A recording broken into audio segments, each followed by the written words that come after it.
बांग्लादेश में मुजाहिरीन आपे से बाहर। बांग्लादेश के बानी शेख मुजीबुर रहमान की जाती रिहाइशगाह समेत क्रिकेट टीम के साबिक कप्तान का घर भी जला डाला।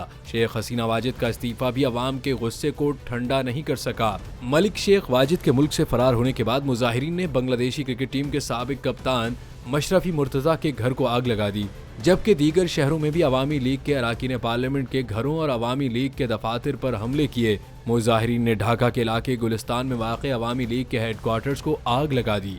यही नहीं, मुजाहिरीन ने बांग्लादेश के बानी शेख मुजीबुर रहमान की जाती रिहाइशगाह 32 दहान मंडी, जो अब बंगा बंधु मेमोरियल म्यूजियम है, उसको भी आग लगा दी और इमारत में रखा फर्नीचर और दीगर अशिया साथ ले गए।